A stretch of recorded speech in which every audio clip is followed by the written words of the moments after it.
Ciberpolítica, el programa de comunicación política y tecnología.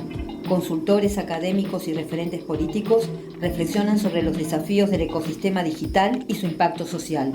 Escuchalo en BCN Radio, cada 15 días, los miércoles a las 18 horas.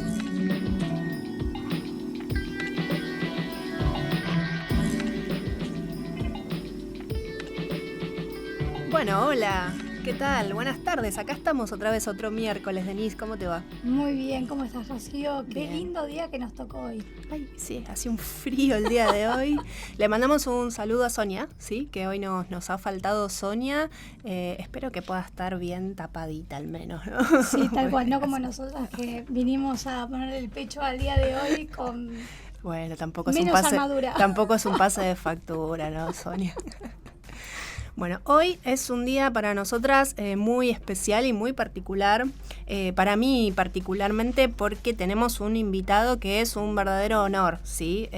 Lujo total. Sí, exactamente, ha sido mi profesor, así que es una de esas personas que nos han formado, ¿no? Que han sido nuestros referentes.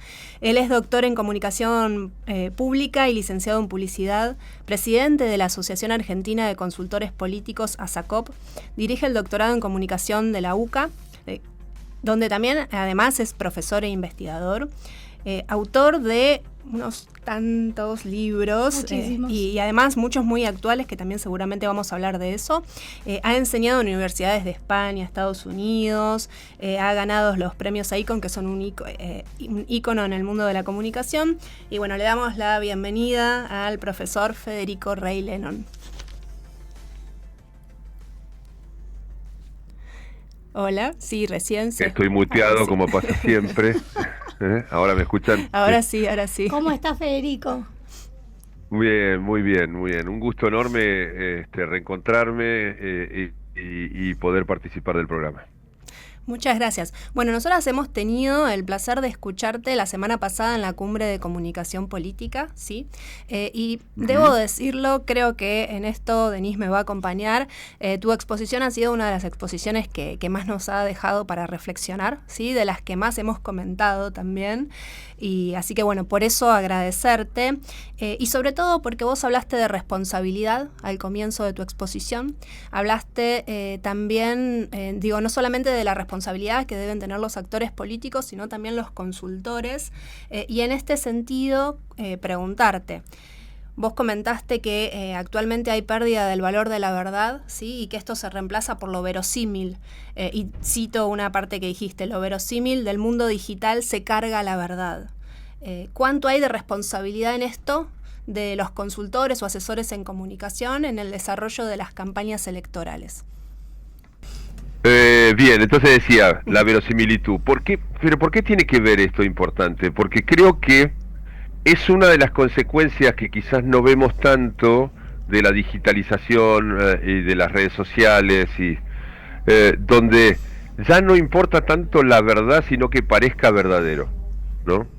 Y me parece que eso en cuanto al sistema democrático es grave, digamos, es una cuestión grave, pero que ya está instalada, es decir, no es que esto va a pasar o podría pasar, esto ya está pasando, ¿no?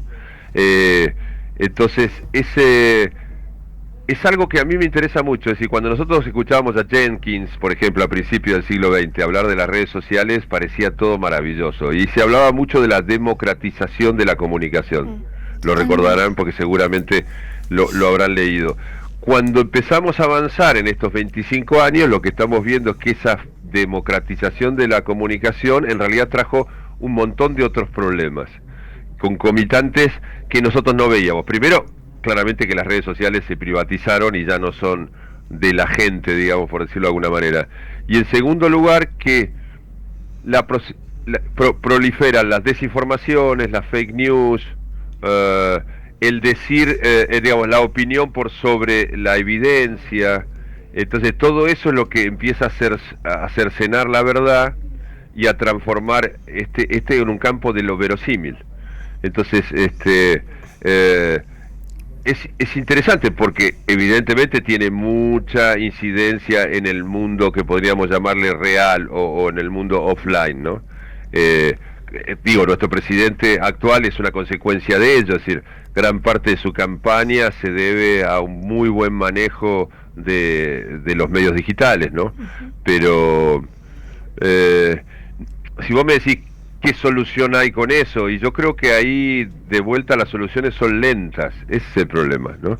Los problemas son urgentes y las soluciones son lentas, porque la solución es, bueno, mejorar la educación digital, digamos, ¿no? Digamos, que la gente aprenda de alguna manera a discernir, que seamos más racionales que emocionales, pero claro, vos decís, pero eso va a tardar años, y sí, claro, el problema es ahora, y la solución no es una solución cortoplacista, ¿no? Exacto. O sea, siempre se podrían hacer políticas, digamos, preventivas, que son a largo plazo, que es de un trabajo, un desarrollo. De hecho, hace poco se ha presentado un proyecto de ley que es de alfabetización digital, justamente para estas cuestiones. Para mí eso es fundamental. Sí. Exactamente. Pero a su vez, digo, todas estas cuestiones están sucediendo. Lo que te consultaba antes es cuánta responsabilidad tiene el rol del consultor político o de quien desarrolla campañas electorales en esta cuestión. Viste que en eso quizás a veces en estos congresos como el que estuvieron ustedes, el que estuve yo, espectacular, 2 días increíbles, ¿no? Se habla poco de esto porque es difícil que uno asuma su propia culpa, digamos, en el proceso, ¿no? Claramente el proceso es multicausal, ¿no? Obviamente que la responsabilidad mayor la tiene siempre el actor político porque es para él al que trabajamos. Pero me parece que nosotros a veces deberíamos pensar si no le estamos afilando la navaja al mono, ¿no? Como dice el dicho castizo, ¿no? Nosotros podemos recomendar una acción de comunicación política, digamos, que de alguna manera favorezca una mejora en el entorno, ¿no? Después está en el político si la acepta o no, pero me parece que en primer término nosotros estamos al lado de los actores políticos, ¿no? Formamos parte desde la década del 70 con el auge de la consultoría política. El consultor político se ha transformado en un asesor directo, en un consultor directo del político, ¿no? Entonces, de alguna manera, nosotros nos escuchan, más o menos. Eso es un poco lo que nosotros intentamos en ASACOP, ¿no? Tratar de llevar este mensaje de una conducta más ética, más profesional, a la consultoría política. Exacto. Bueno, de hecho, Federico, tengo una consulta que me surge con lo que estás diciendo y un poco también con el devenir de conflictos tan interesantes que se están desarrollando a nivel internacional. No deja de sorprender la postura democrática que tenemos desde Occidente y el manejo de las comunicaciones para lidiar con determinadas cuestiones de crisis y de conflictos. Y me surge un poco preguntarte, con esto de la intermediación de las redes sociales, ¿cuán profunda es la herida que estamos dejando dentro del sistema democrático? O si por ahí no existe tal y es solamente una falacia, pero ¿qué nivel de herida estamos dejando para provocar la posibilidad de tener una falsedad de participación democrática en los pueblos? ¿Y cómo se puede remediar o qué tipo de actitud ética debería tener un comunicador a la hora de enfrentarse a esta situación? Porque estamos escalando continuamente determinados conflictos internos, externos, y en las redes sociales se percibe un nivel de violencia y de discriminación cada vez más abrupto. Es un problema, justamente estoy escribiendo sobre eso, porque me preocupa mucho. A ver, no sabemos cuánto daño estamos causando porque lo vamos a ver dentro de un tiempo. Siempre los fenómenos sociales son multicausales, con lo cual nosotros hablando de la comunicación en las redes, estamos hablando de por ahí una o dos causas, ¿no? Pero claramente el populismo contemporáneo, tanto de izquierda como de derecha, porque lo vemos en los no tiene un signo tradicional, ¿no? Puede ser un populismo que tenga color más progresista o que sea más conservador. No, esto ya es transversal.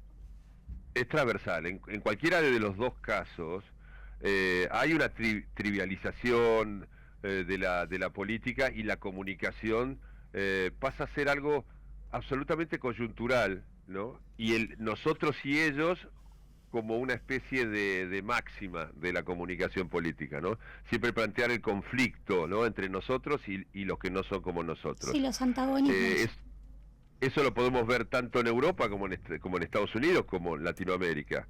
Quizás el cono sur, ¿no?, Chile, Argentina y Uruguay, tienen una institucionalización que nosotros a veces no la vemos, un poquito más sólida que lo que creemos, ¿no? Yo siempre digo, ¿no?, que a medida que va subiendo, la vida vale cada vez menos, y la violencia deja de ser solo verbal para transformarse en una violencia más física, ¿no? Pero claramente hay un deterioro.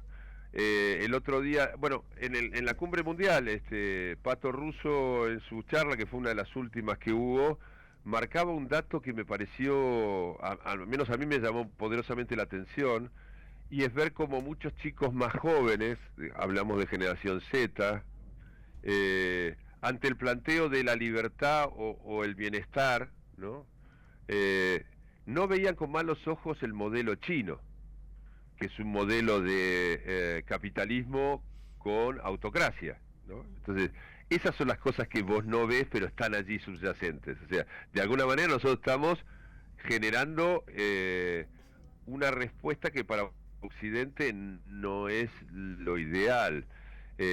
A ver, yo hay imágenes que no me las puedo sacar de la cabeza.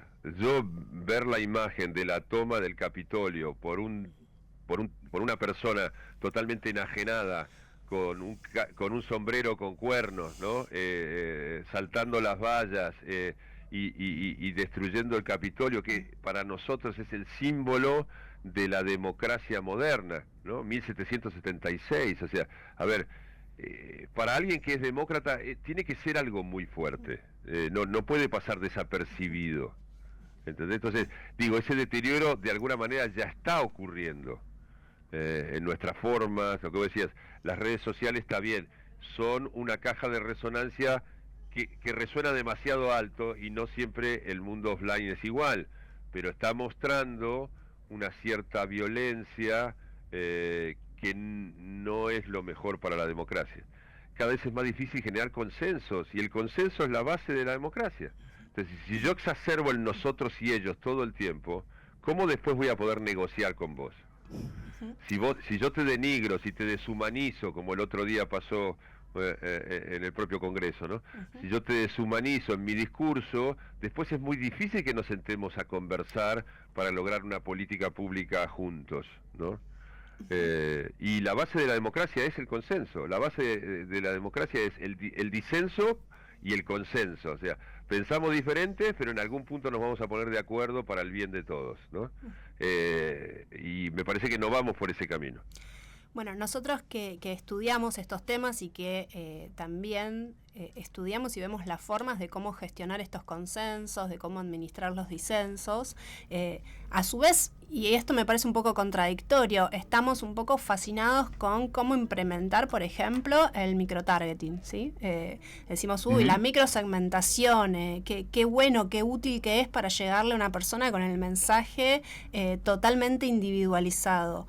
Pero a su vez, también una frase que me quedó tuya en tu exposición del otro día, que tiene que ver con esta cuestión de, bueno, si cada uno está dialogando en un tema totalmente particular e individual, si a cada uno le estamos dando un mensaje totalmente específico. Y personalizado. ¿Dónde queda justamente esa conversación que tenemos que tener para llegar a estos consensos democráticos? Es algo que lo dijiste, dije, claro, entra totalmente en contradicción con, a su vez, el querer aprender a microsegmentar, ¿no? O construir el bien común, algo elemental para cualquier sociedad. Es un problema. Vos sabés que eso lo decía, a ver, ahí hay varios puntos, me disparan cosas, me encanta, me disparan un montón de cosas dentro de la cabeza. A ver, ahí hay un tema, Byung-Chul Han lo plantea claramente, ¿no? Es el auge Somos de fanáticas. Sí, nos sonreímos cada vez que alguien lo nombra. porque son fanáticas igual que yo. Casi con Humberto Eco, mira, todavía no llegó a Humberto Eco para mí, mi fanatismo, pero todavía está ahí. Pero fíjate que es interesante porque cuando yo estudiaba Agenda Setting, yo trabajé muchos años con Maxwell McCombs, el creador de la teoría de la Agenda Setting, y trabajé en el desarrollo del segundo nivel de la teoría. Max falleció hace un par de años. Lo que siempre decía Max, que no se ve claramente cuando uno estudia teoría de la comunicación o cuando uno estudia Agenda Setting, es que una de las funciones más interesantes para el sistema democrático que tenía la fijación de agenda por los grandes medios, es que eran pocos medios y la mayoría de los ciudadanos leían esos medios. Entonces, ¿qué es lo que traía como consecuencia? Una facilitación del consenso. Como todos hablábamos de los mismos problemas y en alguna manera veíamos uno o dos enfoques o frames de ese tema, porque no había muchos más, entonces era más sencillo ponernos de acuerdo. Donald Shaw, que es el otro creador de la teoría, trabajó muchísimo sobre ese tema en la década del 80. Cómo plantear temas que en realidad eran muy pocos, nunca más de 7, en una sociedad democrática generaba más rápido el consenso. Todo lo contrario es el microtargeting, porque el microtargeting lo que hace es, planteémosle a cada individuo su tema y su enfoque, que eso es lo más preocupante, porque no es solamente que le planteas el tema, sino que le planteas un enfoque del tema. Entonces, porque vos podés tener, en vez de 7 temas, suponer 25, y en algún punto podríamos ponernos de acuerdo. Lo que pasa es que pero enfoques esos podés tener tantos como tienen personas. miles de enfoques diferentes, claro.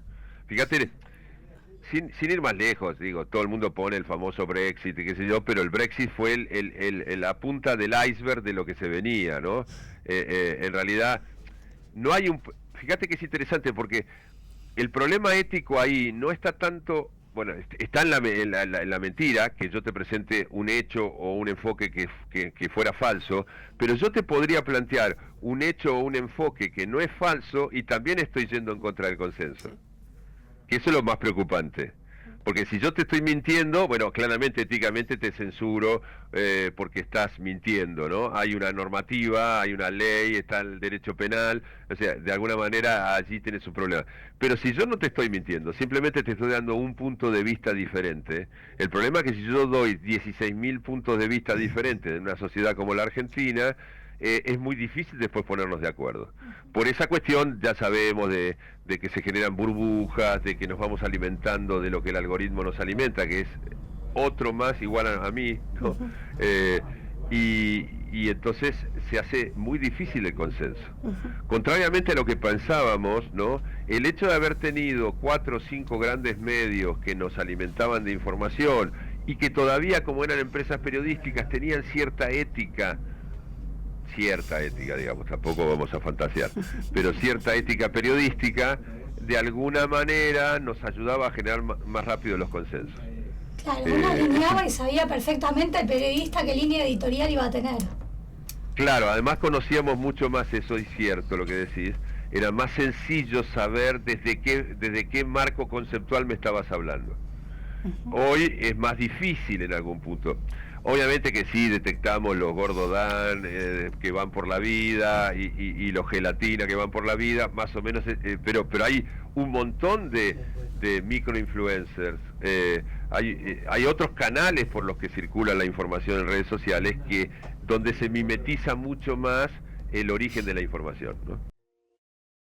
Pude ver en tu mirada que detrás no había nada. Pensándolo bien, te hubiese dejado caer. Ahora por culpa de esa mierda tengo PTS. La paranoia no le calma ni el más puro CBD. Las pastillas son lo único que heredé. Nos conocimos en la escuela, era más grande que yo. Era la novia de mi amigo, pero no me importó. Daría lo que fuera por estar con vos. Me pelearía con quien fuera por salir con vos. tu novio te maltrataba, ser un pussy es. Yo te prometo con mi vida que te voy a cuidar. Voy a ser grande en esto de la música. Sé que los buenos tiempos ya van a llegar. Lo supe por tu mirada, lo sospechaba, que algún día ibas a ser el todo de mi nada. A la mañana laburar, después la escuela. Si junto unos mangos vamos a cenar afuera. Perdona si soy pesado, te parece cualquiera, pero es que la verdad son lo único que me queda. Siento que algo está distinto, o quizás flasho. Pienso en la idea de perderte y por dentro estallo. Cuando la vida me atormenta son mi pararrayo, pero me tienen mareado como un paraguayo. Con vos me siento un vagabundo, vagando sin rumbo. Que lento pasan los segundos cuando no es mi turno. Cuando te vas se apaga el mundo y yo me hundo. Y si estás acá conmigo en la soledad en conjunto.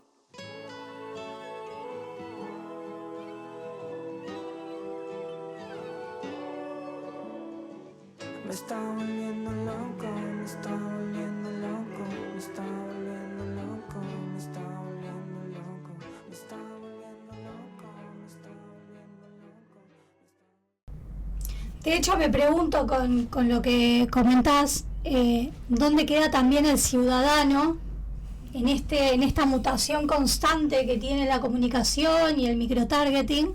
¿Dónde queda la educación digital que nosotros tanto necesitamos y abogamos también desde el programa y desde las distintas organizaciones que tenemos el gusto de ir conociendo, pero sobre todo con respecto a el sentido crítico, el pensamiento crítico de las nuevas generaciones, que son quienes más expuestas están, por ejemplo, a redes sociales como TikTok, etcétera, que tan solo con scrollear un poco tenés una amplitud térmica de cada tema que ya se va de las manos. Y hablar con alguien que solamente se alimenta de este tipo de conocimientos adaptativos, cuesta un poco, ¿no? Como para pensar un poco también en la Argentina del mañana. Este tipo de sociedades en algún momento van a tomar cargos relevantes, ejecutivos. ¿Qué es lo que podríamos llegar a esperar de las próximas generaciones que estén tan expuestas a este tipo de comunicación? Una cosa es que depende del día, depende del día, me podés encontrar positivo o negativo, porque depende con qué grupo interactúo, ¿no? Como ustedes dijeron, yo doy clases y entonces siempre estoy básicamente estoy entre la UCA y la Universidad Nacional de La Matanza toda la semana.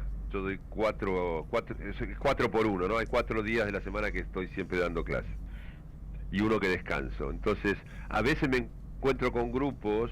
Fuiste mi profe en la Universidad de La Matanza, te tengo que decirlo. Porque... Sí, ya sé.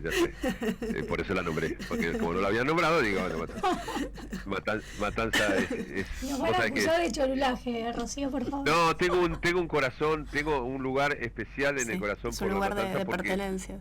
Porque es un lugar claramente que después de 12 años terminó siendo también para mí un lugar de pertenencia muy fuerte. Bueno, depende del grupo que me encuentro. A veces me encuentro con alumnos con mucho espíritu crítico. Muchos de ellos, fíjate qué interesante, no sé, no puedo medir la tendencia porque digo, no. Hay una cierta tendencia a ir alejándose un poco de la marea digital, aislarse un poco de la discusión, eso lo estoy notando.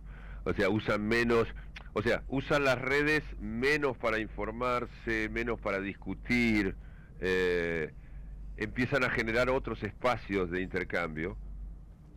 Pero también encuentro otros alumnos y alumnas que en realidad están embebidos en toda esta lógica y o bien son muy fuertemente militantes de sus ideas, pero desde un punto de vista de una militancia soft en cuanto al contenido, ¿no?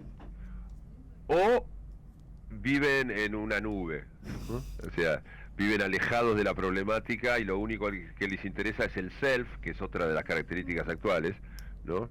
Entonces se vuelven muy egoístas, muy individualistas, ¿no? El espíritu crítico ahí simplemente es aislarse de la problemática y concentrarse en uno mismo, ¿no? Entonces son como tendencias que vas viendo, ¿no? Vas viendo los que asumen esta dicotomía fuerte de la sociedad, y son las minorías nítidas que hablamos ahora, a las cuales les hablan los políticos, y tenés una tendencia más crítica, que sería la ideal, pero tenés otra que no le importa nada, digo, se le importa a sí mismo, que quizás buena parte de ellos son los que no están yendo a votar, Claro. ¿no? Porque dice, bueno, la verdad que la política no va a cambiar nada, el mundo va a seguir igual, yo me quiero salvar, quiero vivir mejor, hago la mía, ¿no? Digo, y sigo por mi camino y no me importa lo de los demás. Entonces, fíjate que son tres actitudes que yo veo claramente y que te los vas cruzando por la vida con las tres actitudes. No sé cuál de las tres tendencias va a crecer más. Lo que estamos viendo ahora es que claramente hay una apatía que también profundiza el discurso blanco y negro, el discurso dicotómico.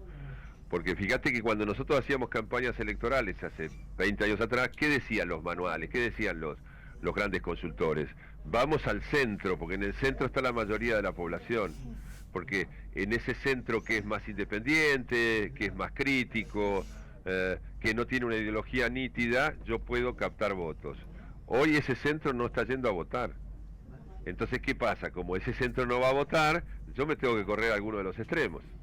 Entonces mi discurso se hace un discurso de batalla, se hace un discurso mucho más agresivo, porque yo tengo que mover a esas minorías nítidas que sí tienen una ideología fuerte y que están esperando que yo insulte al otro. Claro, están les da esperando herramientas para seguir fomentando el propio discurso antagónico y disruptivo. Exactamente. Entonces, y los otros quedan al margen. Los otros quedan al margen, directamente dice, bueno, no me interesa, no voy. Pero eso, ojo, no son solo los jóvenes, también los veo en los niveles de 30 40 años, que generalmente suelen ser más ideologizados, porque muchos de ellos crecieron con el kirchnerismo, que de alguna manera el kirchnerismo es el primero que empieza a marcar esta dicotomía, ¿no? Esto viene de 20 años, no es que es nuevo. Lo que pasa es que primero fue una dicotomía un poco más soft, quizás el hecho de que la líder del movimiento haya sido una mujer. Las mujeres son más sutiles que los hombres a la hora de discriminar, a la hora de marcar las diferencias, ¿no? El hombre es más bruto, ¿no? Entonces me parece que en ese sentido estos 20 años terminan en esta situación que ya le digo que exacerba las minorías nítidas por sobre esa cierta mayoría más neutral, ¿no? Entonces es más sencillo en el fondo. Hablarle a uno que tiene empatía conmigo y hablarle en el mismo idioma y exacerbar esa micro-targeting violento es mucho más sencillo que tratar de convencer a alguien para el que la política no es importante y mi discurso tampoco es importante. Claro, primero tengo que convencerlo de que vaya a votar y después convencerlo de que vote por mí. De que me vote a mí. Claro. Hablaste también... Sí. No, disculpa. Sí. No, seguí. Dale. No, hablaste también en un momento de los 3 tiempos de las políticas que tenemos que tener en cuenta a la hora de hacer un desarrollo de la comunicación en este ámbito. ¿Querés contarnos un poco de qué se trata? Que también es un concepto que nos interesó. Dale. Me sorprende que me escuchaste. Tomamos nota de todo. Te acordás más que yo. Hasta de la frase de Merlín de la presentación. Ah, bueno. Está muy bien. Bueno, entonces te iba a decir, mira, ahí básicamente eso lo escribimos, hay un librito que lo recomiendo porque lo escribimos en ASACOP con un montón de miembros de ASACOP, que se llama La Disrupción Milei. Disrupción Milei, sí. Y analizamos entre varios... De ahora, hace poco. Sí, salió a principios de este año. Sí. Analizamos la lección última de distintas perspectivas con distintos socios de ASACOP, ¿no? A mí me tocó, o yo elegí pararme en la discusión que yo veía que se venía, que es la discusión entre lo público y lo privado, que creo que es uno de los grandes temas del momento en el mundo, no solamente en la Argentina, ¿no? Hasta dónde lo público avanza sobre lo privado y qué espacio le dejamos a lo privado, ¿no? Entonces, en ese juego yo veía que una de las problemáticas que encontrábamos era que hay como 3 tiempos en el espacio público, ¿no? El primer tiempo es el tiempo de la opinión pública, que hoy es presente continuo, ¿no? Es quiero todo ya.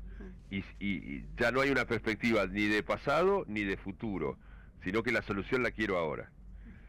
El segundo tiempo es el tiempo de la política, que en un sistema, en general en casi todos los sistemas, quizás Uruguay es el único más particular porque tiene 5 años y no tiene elecciones intermedias, ¿no? Pero la mayoría tienen 4 años de gobierno con una elección intermedia en el medio. Entonces, el tiempo de la política termina siendo 2 años. Sí, es muy corto. ¿No? Es muy corto, porque vos tenés, bueno, el gobierno lo vemos hoy, el gobierno tiene 1 año y meses de gestión y ya está pensando en las elecciones de octubre.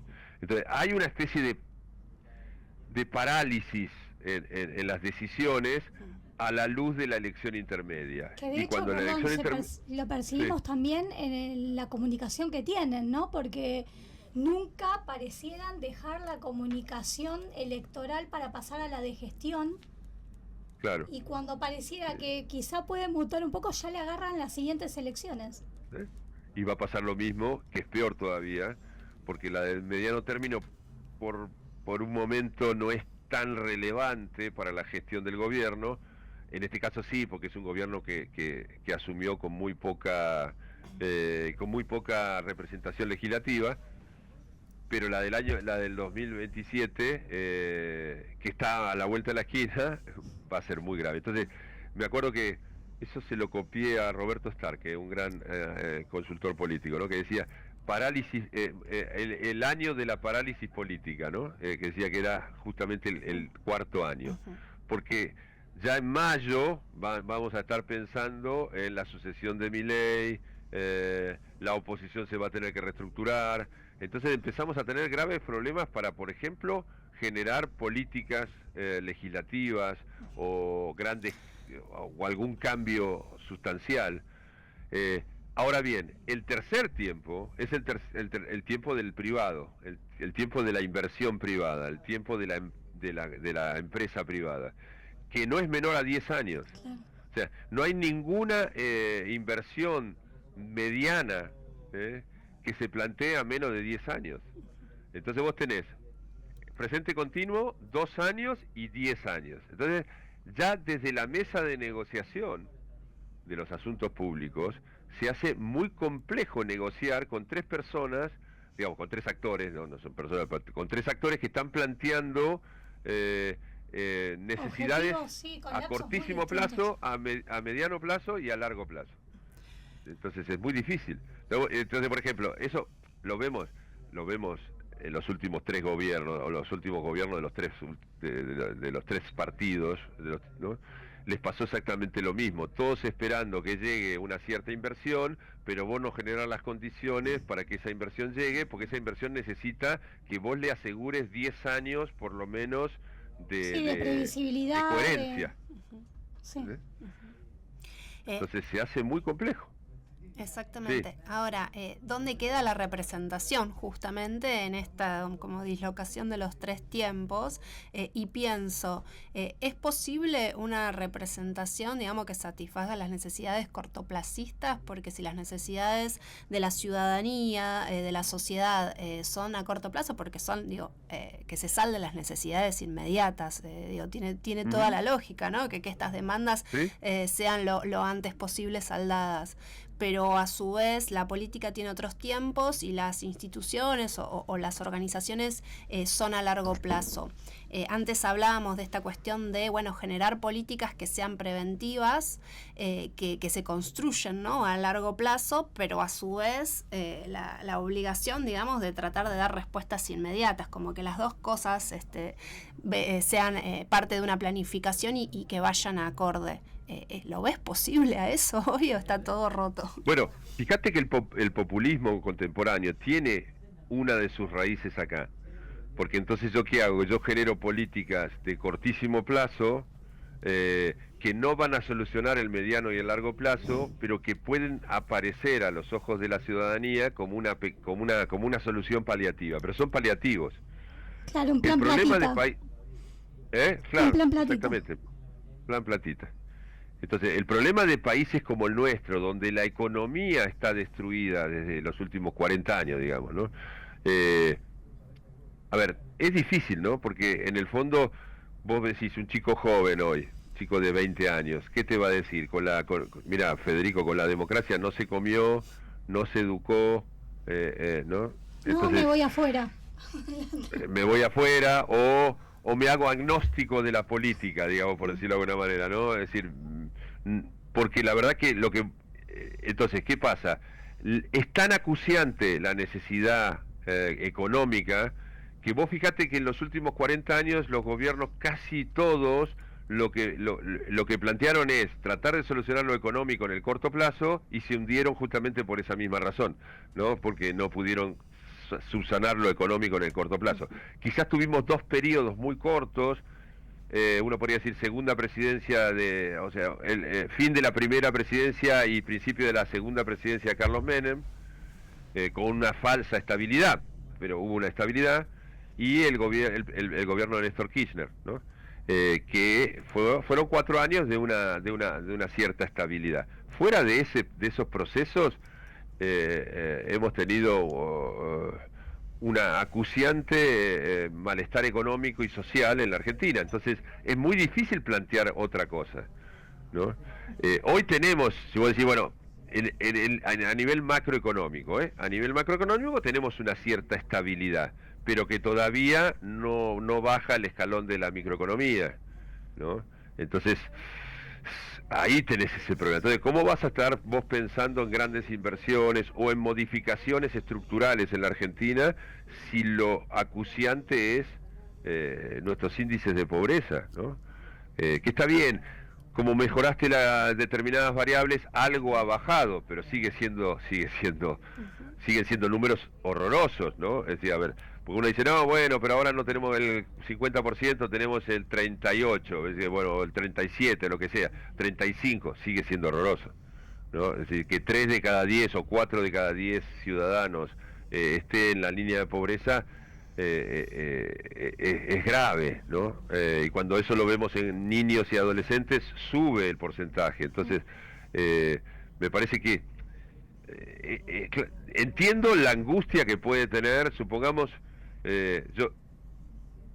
viste el principio de inocencia, ¿no? Yo pienso que el político no necesariamente es un perverso, sino que seguramente tiene buenas intenciones, ¿no? Pero vos imaginate una persona con buenas intenciones ¿no? en el poder político, ¿no? Cuando ve esta realidad y se empieza a dar cuenta de esta paradoja que es muy difícil de solucionar entre el corto, mediano y largo plazo, ¿no? Hay una angustia ahí muy grande del poder, ¿no? Sí, hay mucha puja de interés también, ¿no? Que de alguna y manera... por otra parte, claro, también no es que estás en el vacío, ¿no? Existencial, ¿no? Estás en un lugar donde hay pujas de intereses externos e internos, ¿no? No solamente de la Argentina, sino del exterior. La situación externa no nos favorece, sinceramente no nos favorece, entonces tampoco es fácil moverse. Más allá, digo, de la cuestión ideológica, no estoy haciendo... estoy tratando de interpretar el papel que te toca, el rol que te toca como político, que en una situación como la nuestra es traumático, ¿no? Claro, yo digo, nosotros, yo creo que no existe, ¿no? Yo siempre digo, para mí es una ficción que existen los países nórdicos, pero suponele que viviéramos en los países Nunca nórdicos. Nadie viajó allí. Claro, solo lo vimos en Vikingos. Todo lo vimos en Vikingos, pero esos eran los antecesores. Pero suponer un país que no tenga una gran estabilidad económica. Mi hijo mayor vive en Sydney, en Australia, que tiene sus problemas, pero es un país que tiene una enorme estabilidad en lo económico, social. Entonces, las discusiones políticas son mucho más tangenciales, es decir, no vas a cuestiones profundas, porque lo profundo ya está solucionado, o al menos hay un consenso no generalizado. sé si, Federico, viste la serie Borgen, Ahí lo que tenés. habla Sí, sobre, sí. sobre la situación política en Dinamarca, y En es tal Dinamarca. cual. Yo siempre veo el primer capítulo y pienso, le falta algún paro de la CGT a este muchacho. Claro, obviamente. Le falta alguna manifestación, le falta los docentes marchando por un salario Claro, digno. no tienen reales problemas. No hay. Entonces, claro, los problemas pasan a ser problemas más estructurales, de largo plazo, y no esta angustia constante, ¿no? Que es muy de Latinoamérica, ¿no? Es muy de los países latinoamericanos. Entonces, es un problema, porque nosotros no estamos tan mal como algunos países, por ejemplo, del África subsahariana, ¿no? Por supuesto que no estamos así en esa situación, pero tampoco terminamos de salir de esta situación intermedia donde lo económico y social es tan acuciante que no nos deja desarrollar estructuralmente las instituciones políticas, ¿no? Están siempre en jaque, ¿no? Qué sé yo he trabajado algo así tangencialmente con Angola, y claro, cuando vos ves la situación de Angola, decís, bueno, yo vivo en Borgen, ¿no? Digo, claro, por supuesto, pero porque ahí la situación es mucho, es más tremenda que nosotros, porque ni siquiera tiene una estructura que lo contenga. Nosotros todavía esa estructura medianamente la mantenemos. Igual yo la veo muy deteriorada, ¿no? Muy deteriorada, se va deteriorando rápidamente. Sobre esto que decís, y te tomo un poco esto de las instituciones en jaque que tenemos, si podemos analizar brevemente y sin entrar en cuestiones de profundidad más polémicas o políticas, qué está sucediendo ahora a nivel, digamos, comunicacional con lo que fue la condena a Cristina Fernández de Kirchner, en el sentido de que, bueno, hay todo un espectro del movimiento peronista que lo que reclama es que haya, digamos, una justicia sin doble vara, y el derecho a elegir y a ser elegido, ¿no? El derecho a que ella pueda presentarse finalmente a elecciones, y también pone, digamos, y se pone sobre el escenario, sobre la mesa, la cuestión de la proscripción histórica, ¿no? Se trae como esta cuestión del mito, si se quiere decir, por decirlo así, peronista, se lo revaloriza en este momento, y por el otro lado tenés todo el otro espectro, digamos, de la sociedad o de ciertos también sectores de poder que bueno, que lo ven totalmente a lo contrario a lo que lo ve el movimiento peronista. No sé si tenés a nivel de comunicación algo para analizar. Me vas a meter en un brete, pero a ver, acá hay dos cosas. Esto es casi una novela de García Márquez, ¿no? Crónica de una muerte anunciada, ¿no? Esto ya sabíamos que iba a suceder. A mí, a ver, yo lo que te podría decir, si esto se va a repetir en otros casos, si vamos a ver por primera vez en la Argentina una justicia que va a avanzar sobre casos de corrupción en los distintos gobiernos, bienvenido sea. O sea, a mí me gustaría esto mismo en otros gobiernos, ¿no?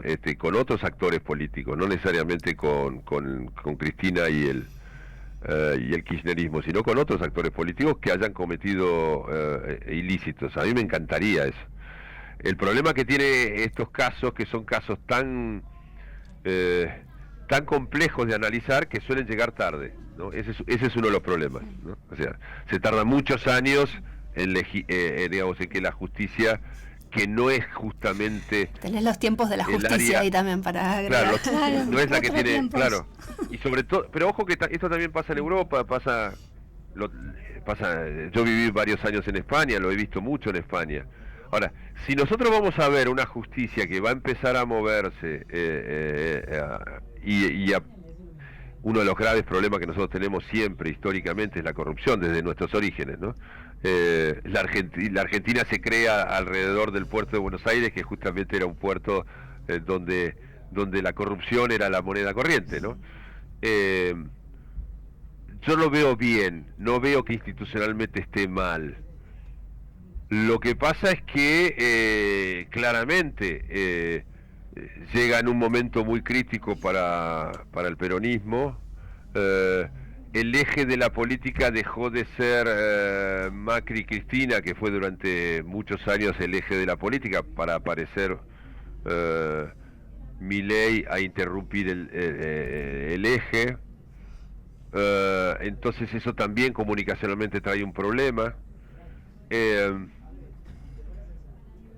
No sé, a ver, claramente vas a tener siempre la doble lectura, porque cualquier decisión de la justicia siempre es 50%, ¿no?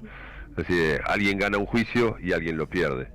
En este caso, creo que las instancias judiciales fueron dadas, se atendieron todas las instancias, no me parece que institucionalmente estemos ante un problema. Pero claramente quien queda juzgado lo va a ver de distinta manera, ¿no? Por esto que yo te decía, porque lo que importa no es tanto la verdad, sino la verosimilitud que se adecue a mi opinión, ¿no? Entonces, si esto lo ve, además es clarísimo, yo siempre le digo a mis alumnos, véanlo C5N y véanlo en La Nación Más, y van a ver la misma película contada desde dos puntos de vista diferentes. Posiblemente ninguno tenga razón, ¿no? Posiblemente ninguno tenga la razón, posiblemente haya razones en las dos posturas. Me parece que estaría bueno que diéramos una vuelta de página, ¿no?, al asunto, ¿no? Y que pudiéramos reconstruir la Argentina con otros liderazgos, con liderazgos diferentes, con liderazgos que hablen más de la esperanza, ¿no?, que hablen más de las necesidades reales del ciudadano. No lo sé, sería lo ideal. No es fácil, pero es un momento difícil yo lo entiendo, para el peronismo en general, para el kirchnerismo en particular. Me parece que el peronismo se ha transformado también, y eso es interesante verlo, como una especie de confederación de partidos provinciales. Entonces no es el peronismo ya no es igual en distintos lugares del país, ¿no? Y eso también es interesante. Sí, falta la mirada de la unificación de la conducción, ¿no? Sobre todo. Claro, pero también es interesante cómo fue tomando matices regionales, y esos matices regionales se fueron fortaleciendo, ¿no? Pienso en el peronismo cordobés, por ejemplo, o en el peronismo de algunas provincias del sur, del NEA o del NOA. De La Rioja con Quintela. Ha tomado características diferenciales, y me parece que eso está bueno, porque de alguna manera la Argentina es un país federal. Aunque no lo recordemos mucho. De esos, Aunque no lo recordamos mucho, pero no solemos recordarlo, pero seguimos siendo federales. Sí, tenemos un cáncer que se llama AMBA, ¿no?, que nos hace olvidar muchas veces lo federal, ¿no? Porque distorsiona mucho la política. Pero bueno, es interesante verlo y también analizar si esos peronismos regionales realmente tienen esa visión del fenómeno del cristinismo como lo tenemos en el AMBA, ¿no? A mí me da la impresión de que no, de que en algunas provincias la problemática está pasando por otro lado. Entonces también es interesante analizar eso, ¿no? Es decir, son cambios en la política argentina. Obviamente el peronismo es y seguirá siendo, seguramente con esta característica que estoy diciendo, el partido hegemónico de la Argentina en los últimos 70 años. Yo recuerdo las clases con un gran maestro, Manolo More Araujo. Manolo siempre nos decía, el que no entienda que el peronismo desde 1946 hasta la actualidad, decía él, ¿no?, en ese momento, en la década del 80, es el partido hegemónico de la Argentina, no entiende nada, ¿no? Y es imposible entender la Argentina sin el peronismo. Entonces, claramente hoy estamos ante una crisis de cierto peronismo. Por eso me gusta esta idea de pensar el peronismo como un mosaico, ¿no? No, porque entonces le sacamos cierta preponderancia al cristinismo, que se ha transformado más bien en un fenómeno del conurbano y del AMBA, ¿no? Y no en un fenómeno que atraviesa las distintas provincias. El día que entendamos que la Argentina es un país federal, yo creo que vamos a solucionar institucionalmente muchísimas cosas. muchísimas Sí, cosas. y darle el valor, ¿no?, Porque- a las provincias. Yo, Socialmente, exactamente. ni les digo, Exactamente. hace poco estuve en el sur y se siente tanto la lejanía Mm. con el Desconexión. AMBA. Es demasiada. Ujú. Y Sí.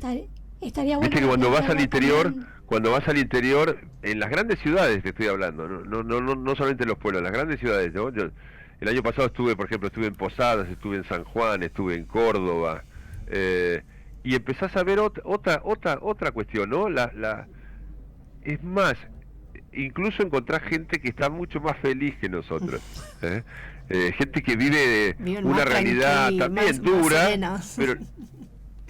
pero Más la o vive, en serio, la vive con otra modalidad, con otra forma de ver las cosas, quizás con mayor tranquilidad, porque la vorágine es diferente, ¿no?